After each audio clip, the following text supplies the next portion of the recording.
Hello guys, தமிழ்நாட்டில் வந்து state போர்டில் படித்த மாணவர்கள், அதாவது 12th ஸ்டூடெண்ட்ஸுக்கான பப்ளிக் எக்ஸாம் ரிசல்ட் இன்றைக்கி ரிலீஸ் பண்ணிட்டாங்க. எல்லாருமே பார்த்து முடிச்சிருப்பீங்க. ஸோ ரொம்ப நல்ல மார்க் வாங்கி எல்லாருமே பாஸ் பண்ணியிருப்பீங்க. 1-2 பேர் ஏதாவது எதிர்பார்த்த அளவுக்கு மார்க் வரலைன்னாவே நீங்கள் வந்து ரீவெலியூஷன் போட்டுக்கலாம். நாளையிலேருந்து அப்ளிகேஷன் அது கொடுக்குறாங்க. அதே நேரத்தில் வந்து ஏதாவது அன்எக்ஸ்பெக்டடாக ஏதாவது ஃபெயில் ஆகிட்டீங்கன்னாலும் அவங்களுக்கு வந்து சப்ளிமெண்ட்ரி எக்ஸாம் கண்டக்ட் பண்ண போகிறாங்க. அது எழுதியும் பாஸ் பண்ணிக்கலாம். ஓகேவா? ஸோ இந்த நிலைமையில வந்து பார்த்தீங்கன்னா ஃபஸ்ட்டு டிஸ்ட்ரிக்ட் எந்த டிஸ்ட்ரிக்ட் வந்து ஃபஸ்ட்டு வந்திருக்கு அப்படின்னா திருப்பூர் டிஸ்ட்ரிக்ட். டோட்டலாக தமிழ்நாட்டில் வந்து இருக்கக்கூடிய 38 மாவட்டங்களில் திருப்பூர் மாவட்டம் தான் வந்து ஃபஸ்ட்டு பிளேஸில் வந்திருக்கு. 12th ரிசல்ட்டில் highest percentage.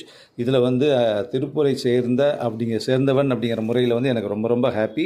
At the same time திருப்பூரில் இருக்கக்கூடிய ஒரு ப்ரைவேட் ஸ்கூலில் படித்த மகாலட்சுமிங்கிற பொண்ணு தான் 600க்கு 598 வாங்கியிருக்கு. 2 மார்க்கு கம்மி. எதுலனா தமிழில் 1 மார்க்கு கம்மி, 99, இங்கிலீஷில் 99. அந்த